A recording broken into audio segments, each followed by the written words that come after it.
The California Department of Motor Vehicles office next to the Panhandle, a San Francisco landmark for local teenagers taking their first motorized foray into adulthood, could transform into a project with hundreds of affordable housing units.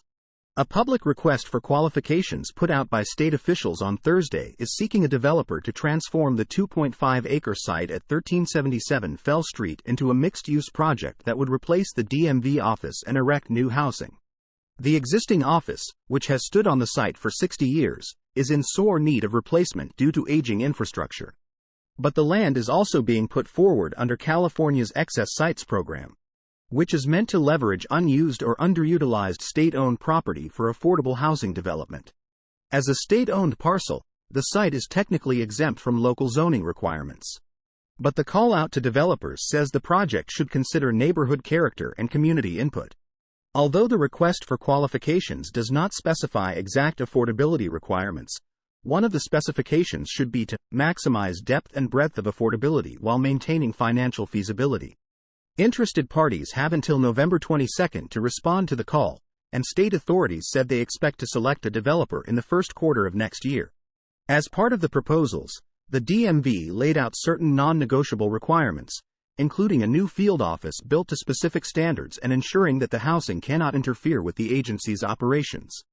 Developers will also need to replace the public parking lot for the office, which contains 110 spaces. The new DMV office is expected to open by May 2027. The selected developer is expected to receive a long-term, low-cost ground lease model similar to that awarded to local developer Build Inc.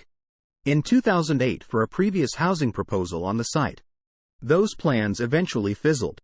Supervisor Dean Preston, whose district includes the DMV office, has made a campaign out of trying to redevelop the site into housing and introduced a resolution last year to that end.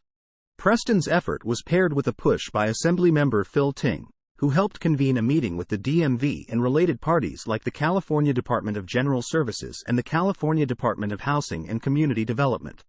"We have a strong mandate from the state and adopted locally on affordable housing," Preston said. "I certainly think that it's appropriate for the state to help our city reach that goal through directly funding affordable housing and looking at what opportunities there are on state-owned land." Soon after, state officials put out a request for information to gauge interest in a potential redevelopment. Preston said about a dozen parties responded, pitching housing projects spanning 300 to 500 units on the site. The DMV parcel is one of a number of vacant or state-owned properties that Preston has identified as potential sites for affordable housing in his district. "One of our priorities has been to make sure these commitments to affordable housing in the housing element are real and not just on paper," Preston said. A 160-unit project at the site of the former McDonald's at 730 Stanyon Street in Haight-Ashbury broke ground in June and is expected to be completed by the end of 2025.